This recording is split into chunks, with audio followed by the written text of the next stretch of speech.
વિદ્યાર્થી મિત્રો, હવેનો ટોપિક છે લેટ એન્ડ કેન. હવે લેટ એન્ડ કેન શું છે એ સમજી લઈએ. લેટ અલગ છે, કેન અલગ છે.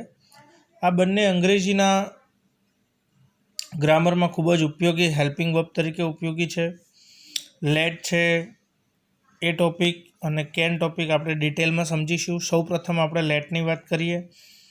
લેટ એક સહાયકારક ક્રિયાપદ છે, એટલે કે હેલ્પિંગ. હવે એનો ઉપયોગ શું? આપણે ઘણી વાર નહીં કહેતા કે એને લેટ ગો કરો ને, લેટ ગો કરો ને, આપણે નહીં કહેતા. એ લેટ ગો શબ્દ આખો અલગ, પણ એમાં લેટનો અર્થ શું? જવા દેવું. હવે લેટ શું છે? તો કે ભાઈ લેટ એક સહાયકારક ક્રિયાપદ છે. તમારે કોઈને સૂચના આપવી હોય, દરખાસ્ત કરવી હોય, કોઈ ધારણા કરવી હોય, કોઈની પરવાનગી આપવાની હોય, આદેશ આપવાનો હોય, તો એના માટે આનો એક ખાસ રૂલ યાદ રાખજો કે પહેલા અને ત્રીજા પુરુષ સાથે જ મુકાય છે. એટલે પહેલો પુરુષ એટલે કોણ? આઈ અને વી. ત્રીજો પુરુષ કોણ? હી, શી, ઇટ અને ધેમ, દે. રાઈટ? એટલે કે યુ. બીજો પુરુષ યુ છે, એની સાથે લેટનો યુઝ થતો નથી. હવે કઈ રીતે એ સમજીએ. હવે અહીંયા જો તમે આટલી ઘણા જોયું છે કે આઈ ને એવું, પણ આ મી ન શું છે? તો કે ભાઈ આઈ જે છે એ પ્રોનાઉન છે, પણ આ પ્રોનાઉનનું એક રૂપ છે મી અને અસ. હવે આઈને આખું ટેબલ તમે આગળ છઠ્ઠા ધોરણમાં પણ સમજી ગયેલા છો, મેં તમને સમજાવેલું છે, અથવા તો બીજે ક્યાંક તમે શીખેલા હશો. I, my, me, myself. Yes, એ આખું ટેબલ આગળ શીખી ગયેલા છો, એટલે બહુ ડિટેલમાં નથી જતા. ખાસ યાદ રાખજો, મી, અસ. અસ શું છે? તો વીનું રૂપ. We, our, us, ourself, ourselves. Okay. એ જ રીતે ત્રીજો પુરુષ હી, હિઝ, હિમ. હિમ, HIM, ખાસ યાદ રાખજો, HIM. પછી શી, હર્સ, હર. આ હર શીનું રૂપ છે.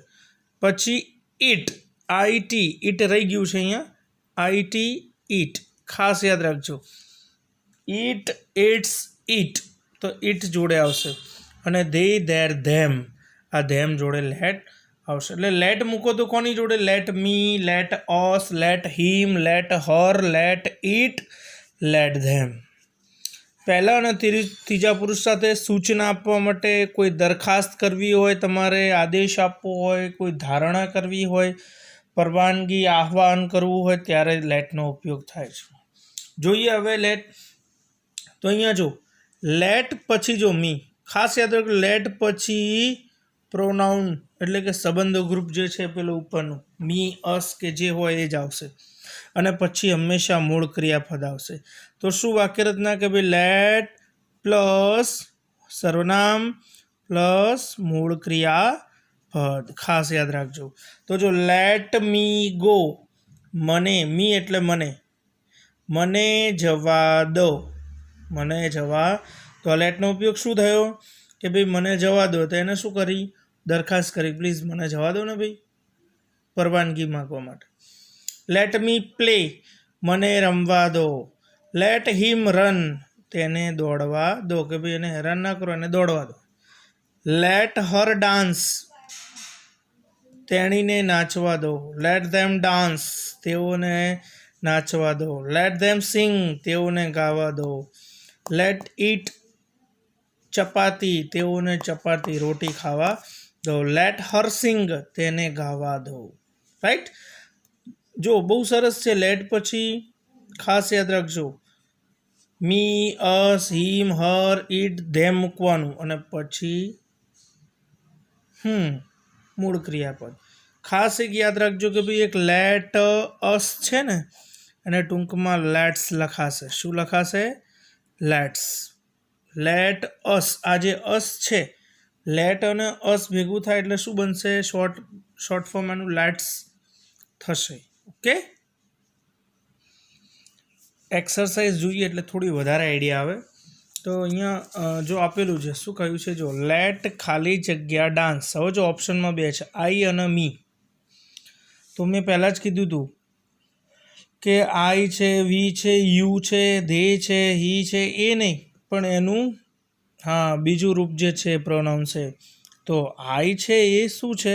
એ પ્રથમ પુરુષ પ્રોનાઉન ખરું, પણ એનું ત્રીજું રૂપ જે છે me, I my me. Yes, તો લેટ જોડે શું આવશે અહીંયા? મી. Let me dance. હવે જો લેટ ખાલી જગ્યા સિંગ, તો અહીંયા ધેય છે, અહીંયા ધેમ છે. શું આવશે? યસ, ધેમ આવશે. શું આવશે? ધેમ. THEM. લેટ ધેમ ડાન્સ. તો એના પછીમાં વી અને અસ, તો શું આવશે? Let us it.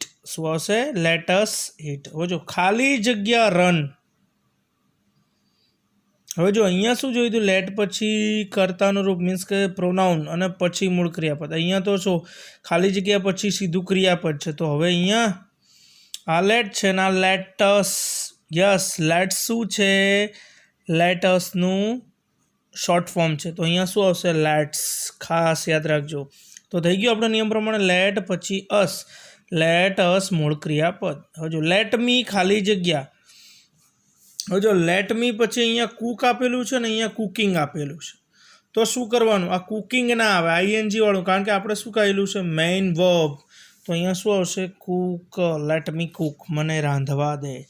Let it running ના આવે. શું આવશે? રન. Let it run. તેને દોડવા દે.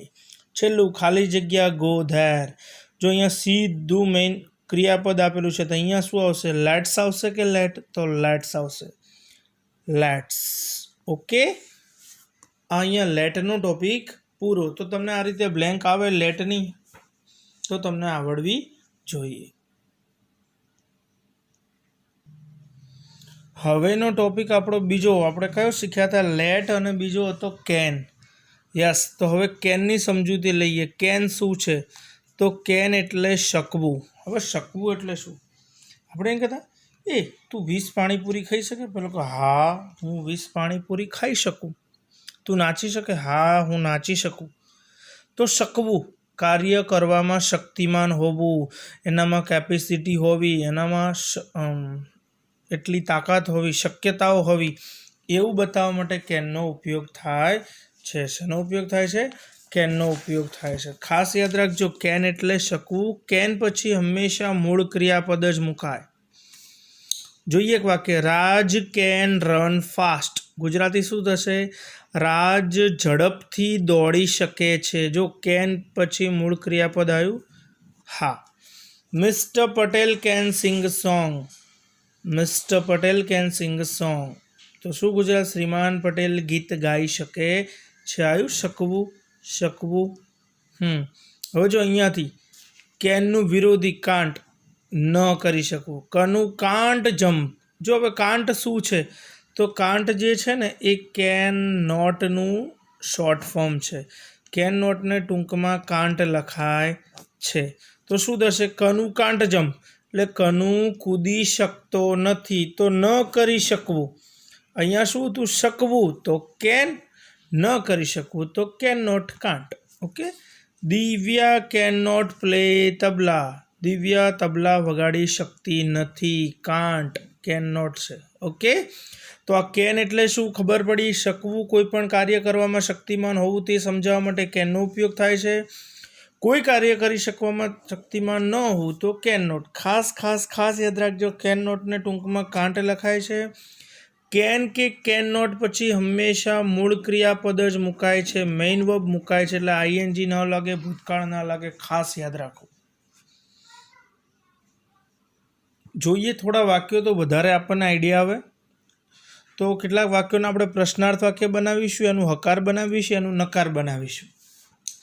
પહેલું જો અહીંયા, Ramila can drink T. Gujarati એવું થાય કે રમીલા ચા પી શકે છે. રમીલા ચા પી શકે છે. ઓકે. જો હવે પ્રશ્નાર્થ વાક્ય બનાવવાનું એટલે સિમ્પલ જ છે. યસ, કેન આગળ, કરતા પાછળ. તો શું થશે? Can Ramila drink tea? પ્રશ્નાર્થ ચિહ્ન. શું રમીલા ચા પી શકે છે? કેન આગળ આવી જાય. તો યસ, શી કેન. આખા વાક્યમાં લખવું તો yes she can drink tea, અથવા yes Ramila can drink tea. નકાર, no she can not. No she can not અથવા કાંટ. અને આખા વાક્યમાં લખવું તો no Ramila can not drink tea. No she can't drink tea. Simple. આગળ જોઈએ, મયંક કેન કુક. તો કેન મયંક કુક પ્રશ્નાર્થ ચિહ્ન. Yes he can, no he can't. Can આગળ, મયંક પાછળ. કેન મયંક કુક પ્રશ્નાર્થ ચિહ્ન. Yes he can, no he can't. આગળ જોઈએ, Karma can walk fast. Can Karma walk fast. Yes he can, no he can't. Simple છે. આ રીતે પ્રશ્નાર્થ વાક્ય હકાર નકાર બનાવો એટલે એક જ વસ્તુ યાદ રાખો, કેન આગળ આવી જાય, પાછળ પ્રશ્નાર્થ ચિહ્ન. કેન આગળ, કરતા પાછળ. કેન કર્મ વોક ફાસ્ટ, મૂળ ક્રિયાપદ જ આવશે, પ્રશ્નાર્થ ચિહ્ન. યસ અલ્પવિરામ. હી કેન આખા વાક્યમાં લખો તો yes he can walk fast, no he can not walk fast. Simple. હવે જે આપણે આગળ વાત કરી એમાં તો શું હતું, વાક્ય આપેલું હોય એનું પ્રશ્નાર્થ બનાવવાનું, ત્યારબાદ એનું હકાર બનાવવાનું, ત્યારબાદ એનું નકાર બનાવવાનું. અહીંયા તમને સીધો પ્રશ્ન આપ્યો, જેમ કે જો can you drive a car. જો અહીંયા યુ આપ્યો છે, કેન યુ, શું તું ડ્રાઈવ અ કાર, કાર ચલાવી શકે છે? તો આપણે ચલાવી શકતા શું કે હા હું ચલાવી શકું. યસ આઈ કેન, આખા વાક્યમાં yes I can drive a car, full stop. નકારમાં નો આઈ કાન્ટ, ના હું ન ચલાવી શકું, અથવા તો no I can't drive a car, ના હું કાર ચલાવી શકું નહીં. જો એના પછીનો કેન રાજ સ્વિમ, શું રાજ તરી શકે? યસ હી કેન, હા એ તરી શકે. ના તરી શકતો તો આપણે શું લખીએ, નો હી કાન્ટ. હવે જો અહીંયા કેન એન એલિફન્ટ ફ્લાય, શું હાથી ઉડી શકે? શક્યતા ખરી? ના. તો નો ઇટ કેન નોટ અથવા it can't. Can Dev drive a truck, શું દેવ ટ્રક ચલાવી શકે? નો હી કેન નોટ, ના એ ન ચલાવી શકે. Can your father sing a song, શું તમારા પપ્પા ગીત ગાઈ શકે? મારા પપ્પા એટલે યોર ફાધર એટલે મારા પપ્પા. હી કેન, પપ્પા હીમાં આવે, યસ હી કેન. અથવા યોર મધર હોત તો આપણે શું લખત, સી લખત. સિમ્પલ છે. તો આ હતું લેટ અને કેનનો ટોપિક. આ રીતે તમને એક્સરસાઇઝમાં પૂછાઈ શકે, લેટની ખાલી જગ્યા, કેનની ખાલી જગ્યા, કેનના ક્વેશ્ચન આન્સર, હકાર નકાર. તો એકદમ સિમ્પલ છે, આવડવો જોઈએ. ખાસ યાદ રાખજો, ન ખબર પડે તો કમેન્ટ કરો. એક બે વાર વિડીયોને જુઓ એટલે વધારે તમને આઈડિયા આવે, અને એની એક્સરસાઇઝ કરો એટલે તમને ખૂબ જ સરળતાથી આવડી જશે. અસ્તુ, પ્રણામ.